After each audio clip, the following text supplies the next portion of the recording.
강원도에 비가 내리겠고 남부 내륙 지방은 곳에 따라 소나기가 오겠습니다. 예상 강수량은 강원 북부에 10에서 40mm, 경기 동부와 그 밖의 강원도는 5에서 10mm가량입니다. 지금까지 아나운서 박노원이었습니다. KBS 제1라디오 4시 경제뉴스를 마칩니다. 4시 10분입니다. KBS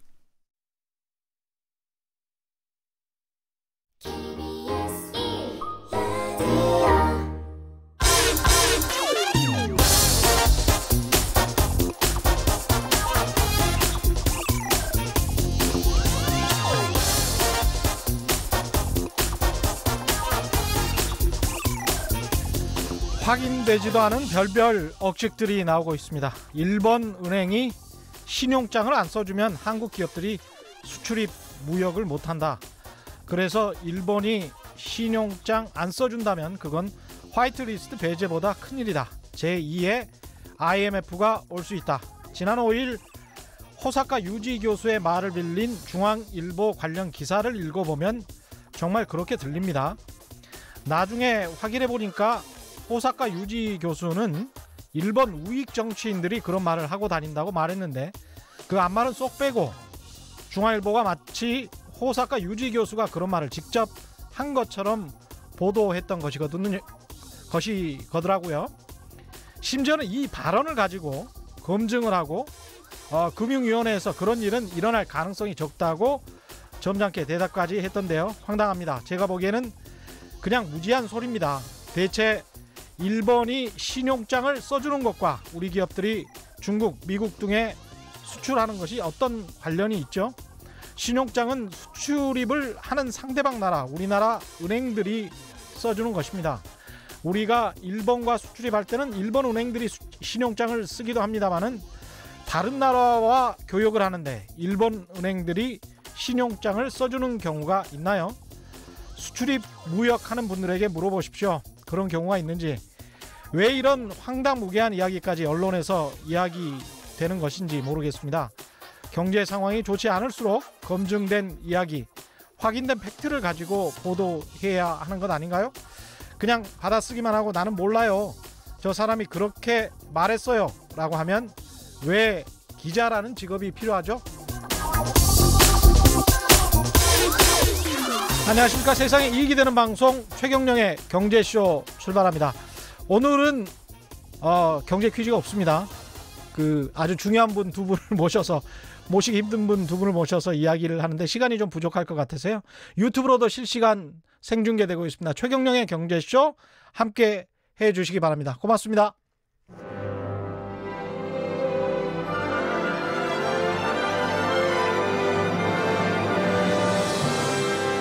이슈 심화 토론. 우리 경제 핫 이슈에 대해 최고의 전문가들을 모시고 여러 걸음 깊이 들어가 봅니다. 네, 이번 주 다시 기본으로 이제 경제교육부터 시작하자 특별 기획을 보내드리고 있습니다. 오늘 세 번째 날이고요. 보다 문제의 본질을 들여다보는 시간, 미래 인재를 어떻게 키우고 그 인재를 어떻게 기업에서 양성해 나가야 될지, 교육 현장의 실태, 문제점, 그리고 실제 기업 현장에서 느끼는 답답함과 개선점은 무엇인지 허심탄회하게 이야기 나눠보겠습니다. 오늘 함께 하실 분들 소개해드리겠습니다. 박주용 서울대학교 심리학과 교수 나오셨습니다. 안녕하세요. 안녕하세요. 예, 교육인지심리학을 전공하셨습니다. 오랫동안 인사 담당 실무를 해오신 분인데요. 기업에서 GS 칼텍스 스마트워크 지원단의 김희경 팀장 나오셨습니다. 안녕하세요. 네, 반갑습니다. 김희경입니다. 일단 교수님, 박주영 교수님께 먼저 여쭤볼게요. 일본이 경제 도발을 해서 막 이제 우리 이 사회에서 논의가 되고 있는 것이 기초과학 융성의 중요성, 그 다음에 자연히 기초과학, 우리 교육의 문제, 공과대학의 문제, 뭐 이런 것들이 나오고 있습니다. 이야기의 흐름이. 오래전부터 이제 교육계에서도 이런 생각들, 논의들이 좀 되고 있었죠. 교육계라고 얘기하니까 예. 좀 어색하고 저는 그냥 개인적으로 제가 그냥 연구를 하고 있습니다. 예. 서울대학교 교수로서 그냥 말씀해 주시면. 네, 저는 뭐 교육 중에서 특히 이제 대학 교육에 관심이 많은데, 예. 대학 교육이 지식이 쌓이면서 뭐 내용은 그 최신 내용들이 많이 들어가지만 예. 전통적으로 강의하고 시험 보고 뭐 이런 방식의 수업을 뭐 거의 지금 바꾸지 않고 있습니다. 그렇죠. 이제 이런 방법이 근데 이미 별로 좋지 않다라는 거는 실증적으로 이미 검증된 내용인데 네, 전통적 강의라는 게 교수님이 계속 이야기를 하고 또는 선생님이 계속 이야기를 하고 학생들은 받아쓰고 그렇죠. 뭐 이런 거죠. 그리고 예. 이제 시험을 중간중간에 이제 보는 거죠. 예. 그런 방식의 그 교육을 지금도 서울대학교에서도 상당 부분 그렇게 하고 있고 서울대뿐만 아니라 우리나라 전체 대학 뭐 물론 미국도 비슷합니다. 그런데 이 방법은 별로 좋지 않다라는 얘기들은 이미 있고 나름 이제 괜찮은 대안들도 있음에도 불구하고 이런 게 별로 바뀔 이제 기미가 없습니다. 그래서 우리의 경우에 상대적으로 이제 국민의 그 수도 적고 이러니까 예. 뭔가 이런 상황에서 우리가 경쟁력을 확보하기 위해서는 뭔가 더 혁신적인 방법으로 시도를 해야 돼도 이제 모자랄 판에 여전히 그 이전 방법들을 고수하고 하고 있고요. 또 말로는 이제 많은 뭐 교육부에서도 그렇고 계속 뭐 교육인적 자원부나 이런 데서도 뭐 혁신 얘기를 하는데 실질적인 변화는 정말 없습니다. 제가 옆에서 보기에도 뭐 실질적인 변화는 없는 것 같아요. 지금 당장에. 네, 그런 게 저도 굉장히 안타까운데 결국은 이제 교육은 이제 우리 자라나는 다음 세대를 준비시키는 작업인데 예. 이 준비의 방향도 좀 잡고 정말 구체적으로 이제 구체적인 실행안을 만들어서 실시할 때인데 아직 솔직히 제가 볼 때는 적어도 대학 교육의 경우에는 그런 기미를 찾아보기는 어렵다고 판단하고 있습니다. 방향이 그럼 앞으로는 어떻게 어느 쪽으로 가야 되냐 그 이야기를 오늘 좀 많이 좀 해주실 것 같고요. 그 김 팀장님 같은 경우에는 기업에서 어떠십니까? 그 사람을 많이 뽑잖아요. 네. 많이 뽑아 보셨죠? 아, 예. 예. 네. 어떻습니까? 요즘 그 인재들, 젊은이들? 요즘 젊은이들의 이제 특징을 이제 저희 같이 이제 경험한 바로 이제 말씀을 드린다면은 일단 자기가 원하는 바를 정확히 주장하는 측면은 상당히 강하다고 할 수 있겠습니다. 예. 하지만 이제 그런 부분은 이제 이들이 자라는 환경을 또 볼 필요가 있을 것 그렇죠. 같은데요. 대부분 지금 젊은 친구들은 가정적으로 본다면 뭐 1인 또는 2자녀 그렇죠. 이런 상태에서 자라나고 또한 이제 어떻게 보면 경제적으로도 그 부모는 386, 586 세대로서 경제적 부분 어느 정도 충족된 상태에서 그렇죠.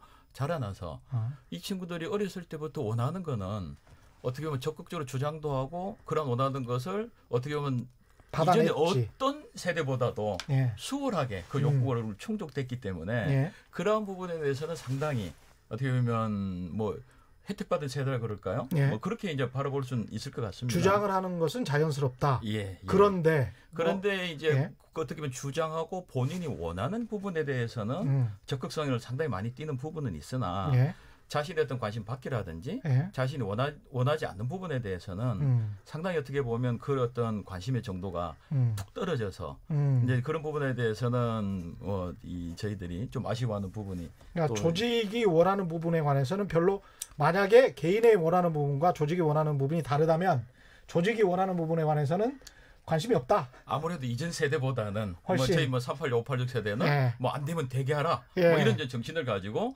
어떻게 보면 조직의 이 정하는 어떤 목표에 대해서 또 일방향 정령이 훨씬 더 중요했지만 젊은 세대들은 이제 그거보다는 조금 이제 차이가 있는 그런 어떤 그 간극은 좀 더 느낄 수 있었던 것 같습니다. 조직 입장에서 봤을 때는 조직이 원하는 부분을 해주는 인재를 원하는 것 같은데 교육 입장에서 봤을 때는 그렇게 사람이 키워지는 게 맞는 겁니까?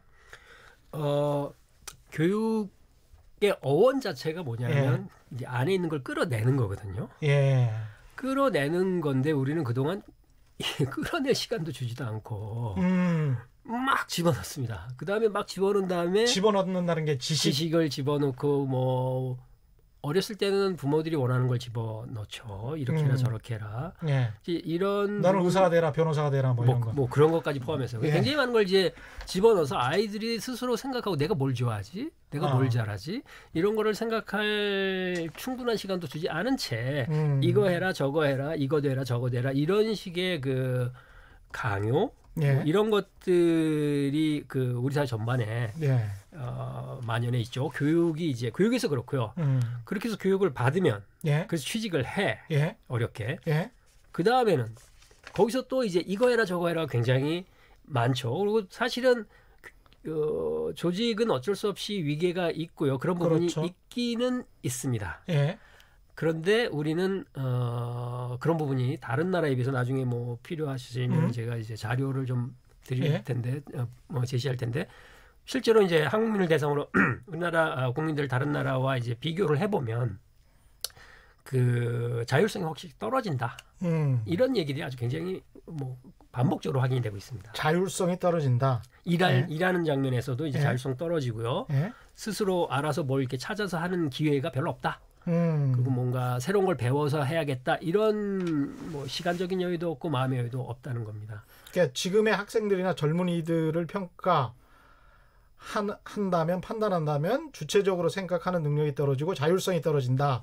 이런 말씀을 하신 건데 네, 어떻게 생각하세요? 어떻게 보면 자율성을 저희는 먼저 말씀드리기 이전에 기업에서는 어떠한 사람이 이제 필요한가를 좀 한 번 더 짚고 넘어갈 필요는 있을 것 같습니다. 어떻게 보면 학교 제도라는 교육 제도에서는 어떻게 보면 주로 어떻게 보면 지식이라는 측면을 어떻게 보면 전달하는 부분이 강하다고 저는 생각하는데요. 하지만 기업에서는 사실 인재를 육성한다는 측면은 사실은 역량을 육성한다 그러기도 하고요. 역량.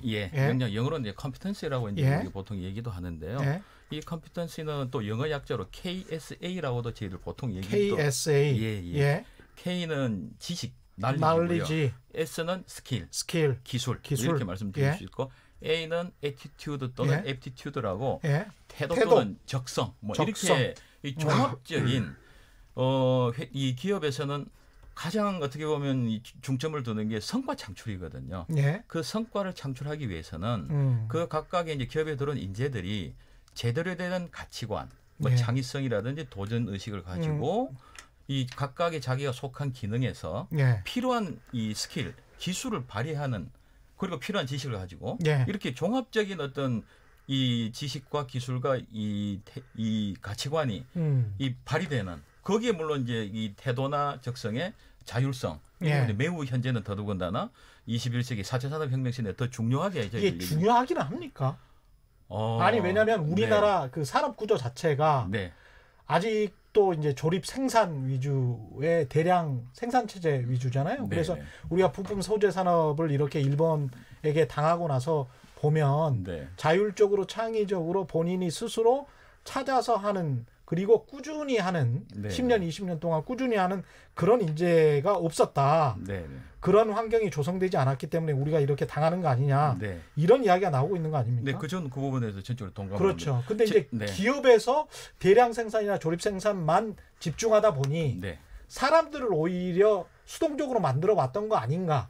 교육 현장뿐만이 아니라. 과거의 어떤 대량 생산 체제에서 그런 부분이 없다고는 할 수는 없겠지만 제가 모든 기업의 어떤 가치관이라든지 인지상을 검토해 본 건 아니지만 이 기업에서 가장 바라는 인지상이 어떤 것이 있을까요? 저는 이게 첫 번째로 생각하거든요. 기업에서는 시키지 않아도 자신들 스스로 알아서 하는 그러한 인재를 원하는 건 저는 첫 번째로 생각을 하거든요.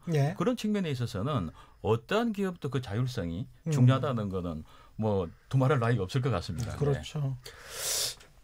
그 문제는 이제 학교 교육 장면에서부터 아까 굉장히 좋은 말씀하셨는데 이제 그 지식하고 기술하고 태도를 그러니까 이제 이게 다 어우러진 게 역량인데 학교에 대해서 김 단장님도 좀 전에 말씀하신 게 뭐냐면 지식을 전하는 곳이다 이렇게 이제 이게 저는 우리 교육의 가장 큰 문제라고 생각하는데 우리는 지식만 너무 강조했어요. 그래서 뭘 못하느냐 하면 태도와 생각하는 기술을 키울 경험을 못하고 학교를 졸업합니다. KSA의 A가 부족하다는 거죠? S도 부족합니다. S도 부족하다. K는 잠시 갖고 있습니다. 그래서 이거 특히 근데 이게 나중에 AI가 다 해주는 거 아니에요? 지식은? 그게 문제죠. 그러니까 이제 K knowledge는 이제 찾아보면 다 있는 걸 이제 우리는 머릿속에 다 집어넣고 그리고 시험을 봅니다. 그렇게 해서 평가를 하죠. 그것만 잔뜩 넣어놨다가 근데 그거를 갖다가 쓰는 일은 또 별개의 일이거든요, 사실은. 근데 우리는 많이 집어넣어놓고 있으면 언젠가 쓸 것이다. 그리고 그걸로 이제 사람들을 다 평가를 합니다. 그래서 교육 장면에서 충분히 생각할 경험을 못하고 그런 훈련을 받지 못한 상태에서 기업에 들어가면 예. 컴피턴스가 역량이 갑자기 키워질까요? 굉장히 어렵다는 겁니다. 그러니까 주입식 교육으로 사교육만 받다가 학원에서만 공부하다가 대학 들어가고 대학 들어가서도 과제물 잘 제출해서 A 받아서 그게 이제 어떤 스펙이라고 하지 않습니까? 네. 스펙 늘려가지고 기업에 잘 들어갔어요. 네, 네. 근데 기업에 들어가서 나서 보니까 기업인들 입장에서 봤을 때는 이게 별로 영향이 없는 것 같네. 뭐 이런 상황이라는 건가요? 지금 이게? 그러니까 이제 그 중에서도 이제 가장 이 공부하는가 학습하는가 하고 예. 기업에서 일을 한다는 게 또 하나의 가장 큰 차이가 뭐가 있는가 하면은 예. 이 대부분의 어떤 이 공부하는 장면 학생들은 혼자 하거든요. 예. 근데 기업에서 이제 일을 하고 성과를 낸다는 거는 혼자 하는 경우는 거의 없습니다. 항상 주위 동료나 상사나 예. 심지어 고객이나 공급업자하고도 같이 항상 협업을 해야 되거든요. 그러네요. 만약에 공부하는 입장에서 협업을 하면 어떻게 될까요? 그거 컨닝이거든요. 그렇게 되네. 부정행위입니다. 예, 예. 그거 역시도 이제 저희들이 이제 한번 생각해야 될 부분이에요. 그러니까 협업을 오히려 가르쳐야 되네요. 경쟁을 가르치는 것보다. 예. 예. 학교 현장에서 경쟁과 협업을 다 가르쳐야 다 돼요. 가르쳐야 되네. 예. 그렇습니다. 예. 그런데 경쟁은 예. 그냥 자연 발생적으로 일어납니다. 어차피 일어나니까. 그래서 사실은 더 많이 가르쳐야 되는 거는 협력입니다. 학교에서 협업을 가르쳐야 된다. 학교에서 협력을 가르쳐야 되고요. 그래서 예를 들어서 협력을 가르치는 아주 쉬운 방법 중에 하나는 한 사람이 할 수 있는 것보다 훨씬 더 많은 양의 그 학습 자료와 또 생각할 거리를 던지는 겁니다. 예. 그래서 혹시 기억나시는지 모르겠지만 하버드 대학의 공부벌레들에서 다 스터디 그룹을 만드는데 예. 미국의 주요 대학들일수록 20년 전에 그런 드라마가 있었습니다. 하버드 대학의 공부벌레들. 네. 예. 근데 그렇게 20년 더 된 것 같은데. 20년 더 된 것 같습니다. 예. 그렇게 하는 이유가 뭐냐면 양 자체를 혼자서 할 수가 없어요, 도저히. 그러니까 어쩔 수 없이 싫어해도 같이 모여서 같이 공부를 하고 나눠서 좀 해야지 예. 어느 정도 이제 감당할 수 있는 그런 양을 이제 공부도 하고 이제 단지 공부하는 게 아니라 거기서 뭔가를 추출해내서 글 써낸다든지 뭐 이런 일들을 할 수가 있게 되는 거죠. 또래 아이들끼리. 동료들끼리요. 그게 중학교 때부터 아니면 초등학교 때부터 그렇게 해야 되는 겁니까? 초등학교까지는 아닙니다. 아니고, 제가 알기로. 그렇지만 예. 거기는 이제 그 대신 스포츠, 팀 스포츠를 굉장히 이제 중요시하죠. 어쨌든 간에 이제 더불어 살 수밖에 없고 협력할 수밖에 없는 이런 분위기를 교육 장면에서 굉장히 많이 예. 또는 그 교육 이외의 다른 여가 활동에서 강조를 해서 그런 것들을 키운 다음에 이 친구들이 이제 밖에 나가서 일을 하게 하는 거죠. 지금 교수님께서 말씀하신 상당히 중요한 개념이라고 생각합니다. 저희 예. 기업에서도 목표를 높게 잡아라. 스트레치드 골이라는 이 표현을 쓰거든요. 예. 그렇게 혼자서 할 수 없을 정도의 스트레치드 골을 해야지 자기와 다른 사람과 협업을 해야 될 필요가 생기고 예. 그렇게 자기와 다른 사람과 협업을 했을 때 우리가 흔히 원하는 시너지 효과가 생길 수 있거든요. 이제 그런 부분이 제일 첫 번째로 어떻게 보면 상당히 높은 수준의 어떤 목표를 설정하는 부분은 상당히 그 의미 있는 말씀이라고 생각이 듭니다. 그렇게 높은 어떤 과제를 설정을 해서 협업을 하게 해가지고 했던 어떤 그 학생들하고 그냥 경쟁을 시켰던 학생들하고 어떤 그 성취랄지 학업의 수준이랄지 이런 것들이 좀 달리 나온 게 있나요? 그렇게 직접적으로 비교하기는 굉장히 여러 가지로 어려운 면이 있습니다. 예. 이론적으로는 실험이 가능한데 예. 시간이 많이 걸리고요. 그렇죠. 사람을 대상으로 하는 것이라. 어떻게 평가를 하느냐가 되게 중요한 문제로 또 귀결이 됩니다. 네. 어떻게 평가를 하느냐. 네. 이 평가 문제도 좀 중요할 결국은 이제 이 사람이 어떤 사람인지를 알고 그 자질을 알고 뽑는 것. 그다음에 그 역량에 대해서 이제 어떻게 측정을 하는 것, 성과에 대해서 측정하는 것 이런 것들이 다 인재를 키우는 것과 연결이 되니까요. 근데 우리나라 같은 경우에 이제 토론이나 글쓰기 같은 게 굉장히 많이 부족하다 이렇게 지적이 되는데 이 토론이나 글쓰기도 우리가 강조하는 앞으로의 4차 산업혁명, 창의성 교육 이런 게 아주 중요합니까? 절대적으로 중요하죠. 절대적으로 중요합니까? 네. 우리나라 기업 경쟁력이 뭐 잘하는 기업들도 많이 있습니다만 네. 전반적으로 우리나라 교육 장면에서 그렇고요. 동시에 네. 기업 장면에서 다른 나라와 비교했을 때 제일 떨어지는 능력이 협업 능력인데요. 협업 능력. 협업 능력이 떨어지는 이유는 뭐냐? 우선 토론을 경험해 본 적이 없어요. 토론을 경험해 본 적이 학생들이 없다. 학교 장면에서 토론을 많이 경험 못합니다. 대학에서 토론 별로 잘 할 기회가 많지가 않습니다. 그래서 국회의원들이 그러는 거군요. 생각을 해보면. 예, 토론을 안 해보셨어요. 예. 글쓰기는 더 못합니다. 아, 글쓰기는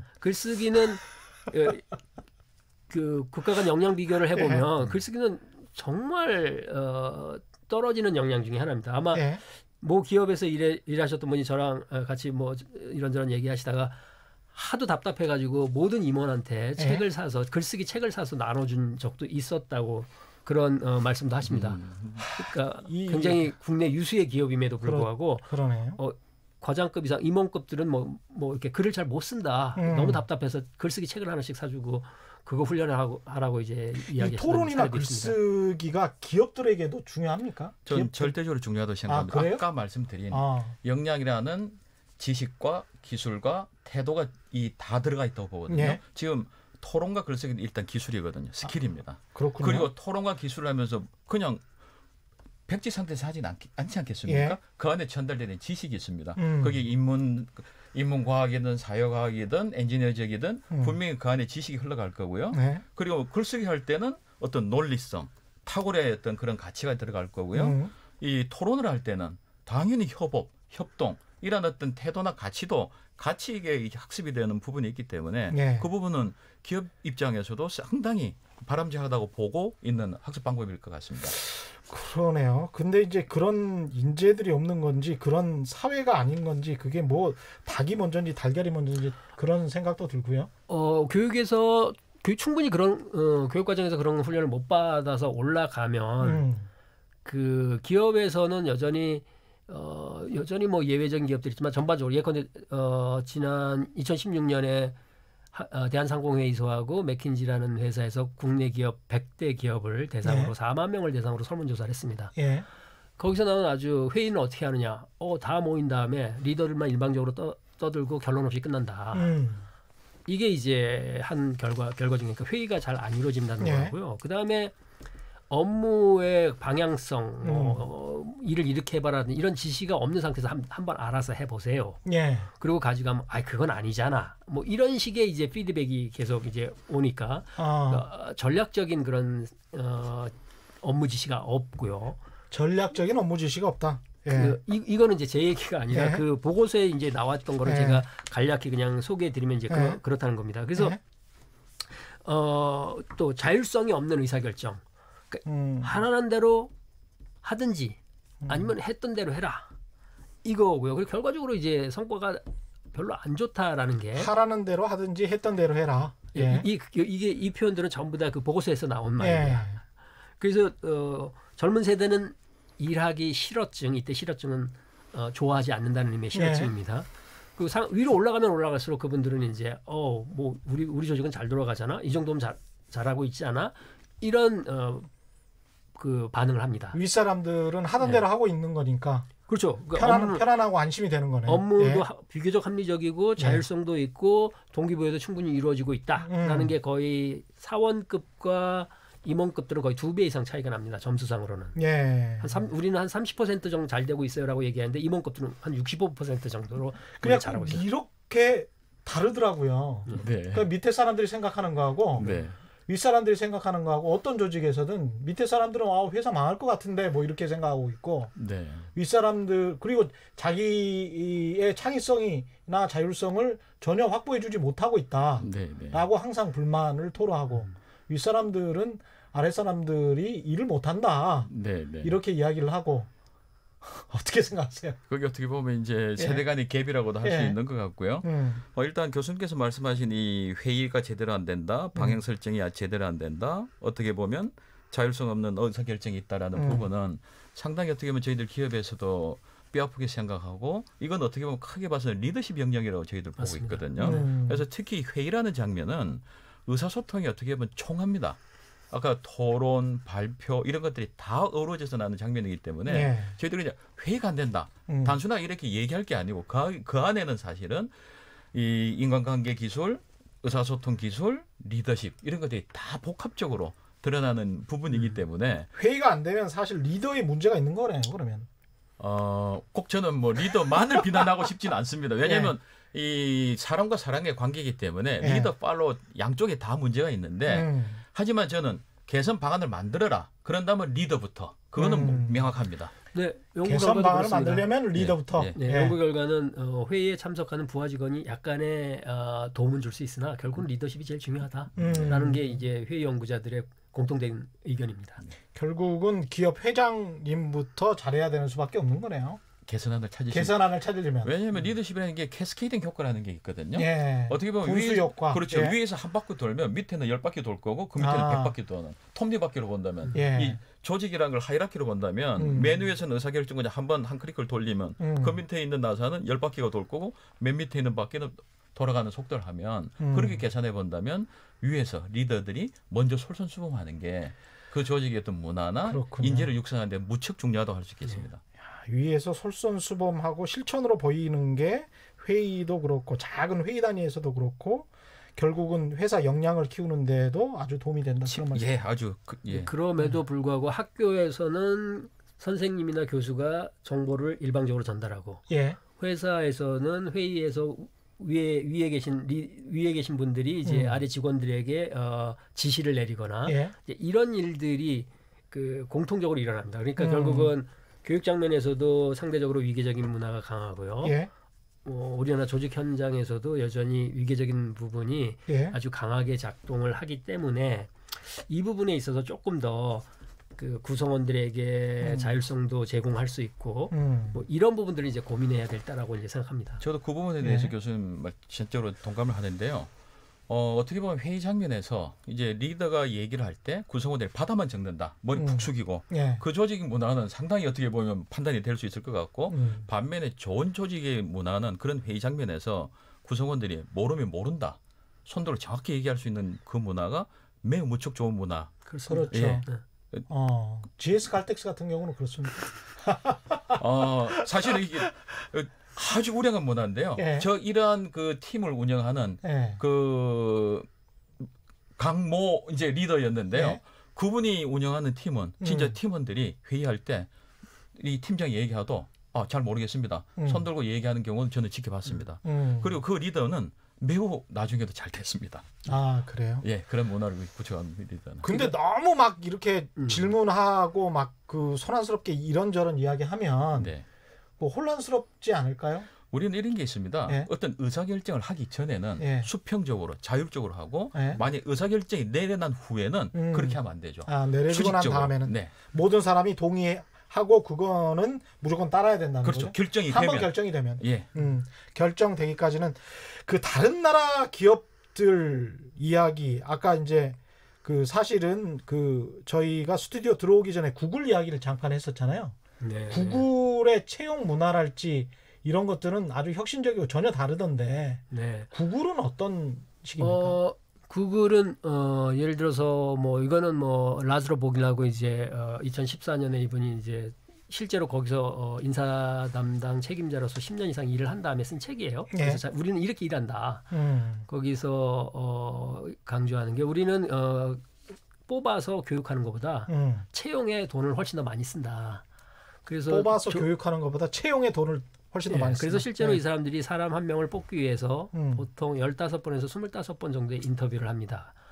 그리고 그 중간중간에 과제도 그 적절한 과제를 제시를 해서 이 사람이 정말 우리가 원하는 그런 역량을 갖고 있는지 아까 말씀하신 그런 역량을 갖고 있는지 실제 문제를 통해서 확인을 합니다. 그런 다음에 이런 검증이 끝나서 일단 뽑으면 그 사람에게 넌 이거 해라 라는 얘기조차도 하지 않고 하고 싶은 걸 하게 합니다. 그래서 자기가 넌 뭘 해라라는 어떤 과제를 주지를 않아요? 회사에 들어가면 기본적으로 큰 틀 안에서는 네가 하고 싶은 걸 해봐라. 그리고 다른 사람이 뭐 하는지 뭐 가서 보고 협력해서 일할 수 있으면 뭐 그렇게 하고 아니면 네가 독자적으로 하고 싶은 거 있으면 할 기회를 제공한다는 겁니다. 그래서 성과를 내면 계속 승승장구할 수 있고요. 뭐 그렇지 않으면은 뭐 거기서는 이제 도태되고 이런 그 문화를 갖고 있죠. 그러니까 저런 식의 그 극단적이라고 해야 될까요? 그러니까 최대한의 자율성을 보장하는 그래서 한번 인재를 아주 신중하게 뽑고 그럼에도 뭐 구글 직원들 굉장히 많잖아요 숫자가. 그렇게 뽑은 다음에 최대한의 자율성을 보장을 하고 그 직원이 성과로서만 평가한다. 네네. 이게 한국 기업들에게도 가능한 이야기입니까 이게? 저는 이제 한국 기업이다, 미국 기업이다 말씀드리기 전에 구글이라는 그 기업이 속한 그 산업의 문화를 볼 필요는 있습니다. 업종. 저희들이 이제 문화를 보통 4가지로 구분을 하고 있습니다. 큰 축으로는 외부 지향적이냐, 내부 지향적이냐. 그리고 어떻게 보면 이 유연함을 지향하느냐, 좀 딱딱함을 지향하느냐. 이 4가지 축을 놓고 외부를 지향하면서 부드러운 문화를 추구하는 조직을 변화 지향적 문화라고 합니다. 대표적으로 지금 말씀하신 구글이죠. 변화 지향적이기 때문에 자율이 중요하고 창의가 중요하는 그런 부분이 있고 하지만 내부를 지향하면서 딱딱한 문화가 가질 그런 문화적 속성이 필요한 조직들도 있습니다. 예를 들면 핵발전소. 핵발전소. 핵발전소에 일하는 분들한테 자유를 강조하면 어떻게 될까요? 그게 좀 문제가 있겠네요. 네. 그렇기 때문에 산업에 맞는 그 속한 그 기업들은 자신에 맞는 기업에 맞는 문화를 가꾸려고 노력을 하는 거고. 변화 지향형 그 KBS 같은 언론사는 변화 지향형의 기업이 돼야 되겠죠. 저는 어떻게 보면 소프트하고 그때 무형의 어떻게 보면 재화를 다루는 그 소프트웨어를 그렇기 때문에 창조를 하니까 그렇습니다. 외부를 지향해야 되고 부드러워야 되기 때문에 변화 지향적 문화.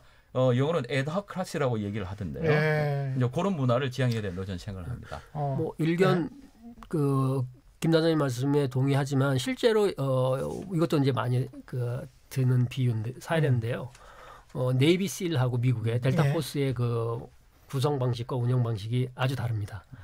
그래서 네이비실의 경우에는 알아서 하게 합니다. 네이비실 똑같이 해병대인 거죠. 미국 해병대. 그렇죠. 미국 해병대는 똑같이 이제 특수부대인데 특수부대인데 이게 자율성을 주는 가운데 그 안에서 한 사람 한 사람이 네가 결정적인 순간에 다 각자가 판단을 해서 작전을 수행하게 하고요. 미국 해병대인데 다른 쪽에서는 그 지시에 의해서 우리 어떻게 해야 되느냐 뭐 이런 것들을 여전히 이제 강조하는 그런 문화도 있습니다. 그러니까 심지어는 군대 조직 안에서도 그걸 하나의 문화로 만들 수 있다라는 그런 사례로 많이 인용이 됩니다. 저도 교수님께서 100% 공감합니다. 저희가 이제 문화를 볼 때 또 중요한 개념 중에 하나가 서브컬처, 하위 문화가 중요하고요. 큰 산업체에 있더라도 그 어떤 변화지향적 문화에 있더라도 그 문화의 가장 결정적인 요소 또 리더십입니다. 그 조직을 이끄는 리더가 누구냐? 라에 따라서 그 조직의 문화가 상당히 많이 달라지거든요. 아마도 제 추정컨대 네이비실의 그런 문화를 그렇게 전파한 아마 어떤 리더가 있었을 것 같습니다. 있었습니다. 이제 그분부터 아마 그 문화가 시작됐을 거로 저는. 우리 입장에서 봤을 때는 지금 자율과 창의성 강조하고 어떻게든 산업 구조를 바꿔야 된다는 측면에서는 변화 지향형으로 가는 게 맞는 거 아닐까요? 저희가 맞는 시대가 4차 산업혁명 시대고 그렇다면 전체 큰 트렌드로 봐서는 저도 100% 그건 공감을 합니다. 그리고 이 문화적 속성에서는 일단 제일 중요한 또 균형을 또 중요시 여깁니다. 그렇죠. 아무리 핵발전소라도 이 성과는 계속 임프루브를 해야 될 개선을 해야 되기 때문에 거기가 변화가 필요 없는 건 아니거든요. 그렇죠. 그렇기 때문에 각각의 문화적 요소가 서로 보완해서 또 개선해야 되는 측면에서는 이제 그런 측면은 맞고 더더군다나 우리가 더 미래에 나가는 입장에서 더 맞다고 생각합니다. 변화 지향형의 기업이나 어떤 교육이 되려면 어떻게 해야 될지 그 문제에 관해서 좀 이야기를 하기 전에요. 8824님이 우리는 엄마들 경쟁이 더 심합니다. 아까 협업 이야기 하시는데 아이들을 그렇게 협업을 가르치는 게 아니고 엄마들도 협업을 가르쳐야 되겠다는 그런 의미로도 받아들일 수가 있겠습니다. 어른들이 협업을 못 배웠으니까요. 김갑수님 기초과학 연구 하라 해도 연구비 딴 곳으로 유용하고 평생 모은 돈 대학 기부하면 교수 유흥비로 날리고 뭐 이거는 굉장히 좀 일탈적인 경우들이 꽤 있죠.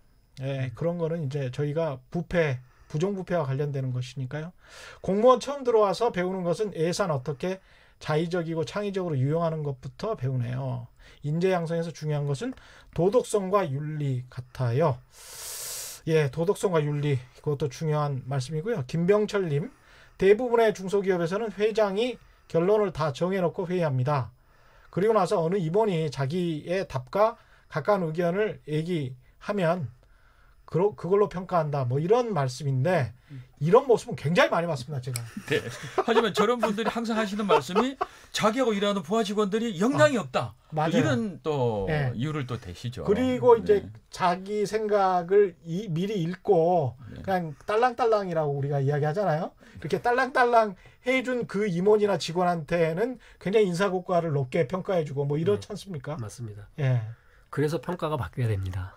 그러니까 평가가 그걸 어떻게 바꿔야 되는 거예요, 그러니까? 가능하면 전부 투명하게 하는 게 제일 좋습니다. 투명하게. 예, 그래서 우선은 아까 이제 처음에 제가 교육은 끌어내는 거라고 말씀드렸는데, 예. 그 심지어 대학에서도 어떤 과목들은 그 사지선다형이나 단답식으로 시험을 봅니다. 대학인데도. 예. 그렇게 하는 그 교육으로는 그런 평가로는 정말 대학생들이 깊게 생각하게 할 수가 없겠죠. 논술을 쓰게 하고요. 자기 생각을 글로 명확하게 밝히는 방식의 평가들이 이루어져야 될 것 같고요. 기본적으로 논술을 쓰게 해야 된다. 예. 그것만큼 갖고 있는 역량을 잘 드러내는 방법을 아직 사람들이 잘 모릅니다. 그렇기 그래요? 때문에 글을 쓰게 하는 방법이 제일 많이 쓰이고요. 중요한 장면에서는 굉장히 많이 활용되고 있죠. 여전히. 예. 그리고 기업에서도 똑같이 일한 걸 전부 글로 남기게 하는 방법도 있습니다. 각자 자기가 한 일을 예. 글로 남기고 예. 실제로 그렇게 하는 회사도 국내 회사도 있습니다. 그래서 둘 이상이 모여서 업무와 관련된 얘기를 하면 기록으로 남깁니다. 그럼 이런 것들 다 정리해서 누가 좋은 아이디어 냈다 이런 것들을 평가합니다. 네, 저희 기업들도 이제 그런 부분을 이제 받아들여 가지고요. 예. 고가라 그래 가지고 연말 고가로만 하는 건 아닙니다. 그래서 수시로 이 어떤 이슈가 있을 때마다 당사자, 이제 부하 직원과 만나서 그 사안에 대해서 얘기를 하고 그런 거를 저희들이 또 컴퓨터 시스템에 다 기록하게끔 하고 그걸 다 연말 평가 때는 다 참고해 가면서 연말 최종 평가를 하는 거로 전체적으로 저희들이 이제 이 연말 평가를 연말에만 하는 게 아니고 이 상시 이렇게 평가할 수 있게끔 저희들 역시도 이제 그런 제도를 운영하고 있습니다. 이런 것과 좀 달리 할 수 있는 방법은 또 없나요? 구체적으로? 글쎄요. 그 회의 같은 경우는 제가 뭐 이거는 뭐 여러 그 칼럼에서도 이미 써서 말씀을 드리자면 회의 같은 경우도 그 회의 유형이 여러 가지인데 뭐 지시하는 회의는 굳이 안 하고 그냥 지시하면 됩니다. 정보 공유하는 거는 그냥 알려주면 되는 겁니다. 회의는 왜 하느냐? 아이디어를 모으고 싶고 그다음에 의사결정을 하는데 불확실성이 있을 때 그 각자의 그 생각들을 그야말로 이것들은 전반적으로 집단지성이라고 하는데 많은 사람이 모일수록 좋은 생각을 떠올릴 가능성이 높고 실수할 가능성이 줄어들거든요. 그런 것들은 전부 그 예를 들면은 뭐 웹 기반 시스템에 올려서 전부 익명으로 진행해서 아이디어 내고 뭐 서로들 평가도 하게 하고 이러면서 이건 좋은 아이디어 평가를 해서 그런 것들을 기록으로 남겨두면 자연스럽게 평가가 이루어집니다. 웹 기반 시스템에 익명으로라도 올려서 그것을 바탕으로 그게 만약에 어떤 솔루션이 되는 아이디어가 나오면 그 사람에게 좋은 인사고과를 준다. 거기 전 이 평가의 방식이기도 하고 그게 바로 지식 경영입니다. 바로 이제 그 조직이 가지고 있는 구성원이 가지고 있는 아이디어 그러한 것들 통찰력이 바로 시스템에 남아 있는 거고 그게 하루 이틀 사흘 1년 2년 쌓이면 그게 바로 그 기업의 그 조직의 지식적인 자산이 되거든요. 우리가 암묵적으로 가지고 있는 지식이 바로 형식화된다는 그 개념까지도 포괄하는 좋은 평가 방법이라고 볼 수 있겠습니다. 그럼 이게 이제 학교하고 기업에서 전반적으로 다 통용이 될 수 있는 그런 방법인가요? 저는 개인적으로 그렇게 생각합니다. 그래서 학교에서는 글을 서로 쓰게 하고 서로 동료들 평가해주고 학교에서 학생들이 서로 간에 평가를 해준다. 그렇게 할 수 있고 이제 그렇게 하는 것 자체가 아까 말씀하신 그 협력을 하는 데 굉장히 도움이 되는 거예요. 어떻게 이 친구가 쓴 글을 개선할 수 있도록 내가 코멘트를 해줄까? 그리고 이런 식으로 제안을 해주고 이런 것들 자체가 굉장히 도움을 주는 행동이 될 수 있죠. 동료가 서로요. 서로 간에 일종의 이제 아까 모두에 말씀하셨던 협업하고 비슷하네요. 그렇습니다. 이제 그 평가 부분인데요. 아직까지 이제 기업에서는 인사고과 어떤 자신의 어떤 성과를 평가하는 거는 상사와 부하 간에 이제 이자만 이제 하고 있습니다만 어떤 리더십 영역에 들어와서는 예. 360도 평가 또는 290도 평가라는 걸 저희들은 도입해서 하고 있습니다. 예. 즉 리더의 어떤 리더십을 그 진단 하고자 할 때는 자기 개인이 진단하고 부하가 진단하고 상사가 진단하는 그렇게 이 3자가 이제 들어가고 더 바람직한 거는 동료까지 이제 그런 진단 평가가 들어가면 완벽한 360도 평가가 좋은데 저희들이 어떻게 보면 아직까지 편의상 270도인가요? 네, 그 평가만 이제 아직까지 이제. 예, 그런데 그런 식의 자연스러운 평가가 일어나려면 서로 간에 이제 동등해야 되는데 네. 기업도 그렇고 학교도 그렇고 굉장히 이제 경직돼 있고 그 선후배 관계뿐만이 아니고 뭐 기수 관계, 뭐 그다음에 그 서열, 네. 그다음에 학교에서 선생님과 학생 이 전부 수평적이 아니고 다 수직적이란 네. 말이죠. 그러니까 오히려 학교에서는 쓰기가 좋습니다. 왜냐하면은 동료들끼리 하니까. 그리고 이제 뭐 그런 게 얼마든지 통계적으로 이제 가능한데요. 뭐 잘하는 친구들에게 더 크레딧을 주면 이 정확하게 하려고도 노력합니다. 그 학교 장면에서는 그렇게 쉽게 이제 쓸 수 있는데 저는 조직에서도 그렇게 써야 한다고 생각하고 실제로 그렇게 하는 조직들도 많이 있습니다 이미. 아 그래요? 예. 뭐 대표적으로 미국의 이제 그 헤지 펀드 중에 하나 브릿지 워터라는 브릿지 워터사에서는 그 레이 달리오라는 회장이 자기가 프린시플이라는 책을 썼는데 우리말로도 번역이 됐습니다. 이 책이. 거기서 유튜브에 테드 강연을 한 거에 보면은 그 실제로 그 회사에서 투자할 때 각자 아이디어를 내는데 이것들이 전부 기록에 남아서 이게 전부 공개가 됩니다. 모든 회의는 녹화되고요. 이거를 이 녹화된 것들을 이제 전담 요원들이 이렇게 해서 누가 어떤 기회했다를 전부 기록을 합니다. 회의가 녹화되고 기록을 하고 기업에서도 어떻게 보면 동료가 당사자의 어떤 성과나 이런 부분을 제일 잘한다는 건 알고 있습니다. 하지만 이제 저희들이 두 가지 점을 이제 고려를 하고 있는데요. 하나는 동료는 바로 경쟁자거든요. 경쟁자가 어떻게 보면 자신의 이익에 관련된 엄격한 평가에서 어떻게 보면 그럼에도 불구하고 이 객관적인 평가를 할 수 있을까라는 이제 그런 하나 이슈가 있고 두 번째는 반대로 친분관계가 있을 수 있습니다. 동료가. 그거 역시도 이제 왜곡될 수 있는 소지가 있기 때문에. 투명하다. 그래서 이제 투명성인데요. 그럴 때 내가 경쟁자이기 때문에 상대방을 깎아내리거나 또는 내가 친구이기 때문에 상대방에 대해 좋게 하는 사람들은 조직에서는 별로 도움이 되지 않는 사람들입니다. 그렇죠. 별로 아니고 완전히 도움이 안 되는 그렇기 때문에 그런 사람들을 찾아낼 수 있는 도구가 될 수 있습니다. 거꾸로는. 거꾸로. 그렇게 생각하시면 그게 문제가 돼서 못 쓰겠다. 좋은 기회를 날리시는 겁니다. 맞습니다.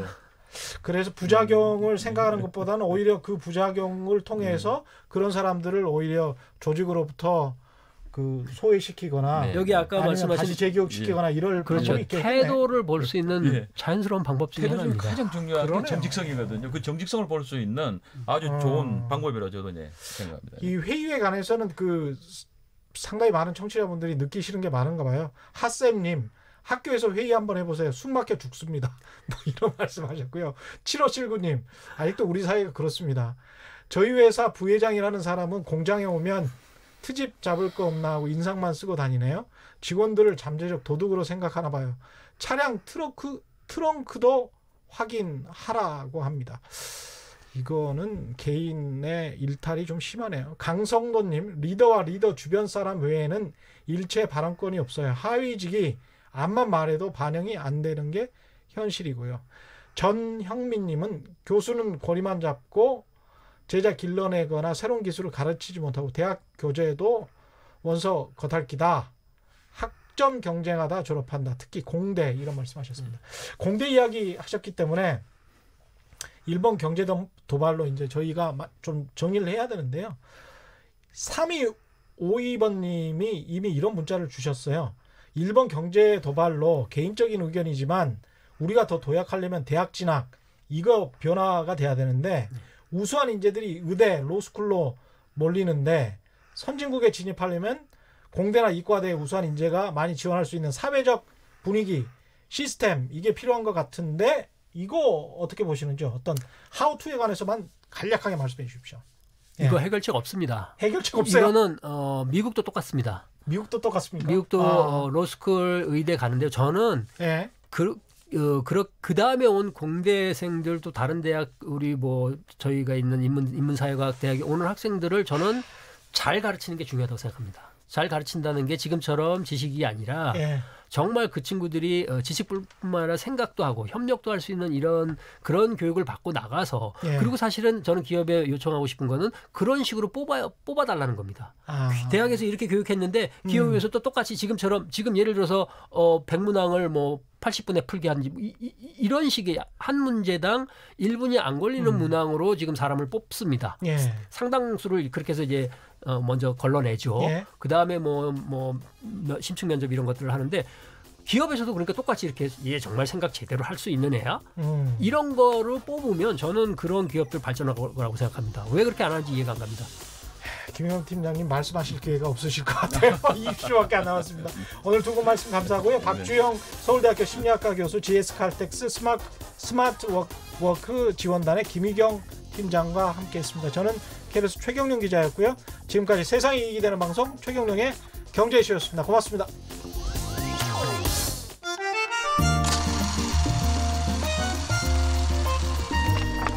백은하의 영화관, 정여울의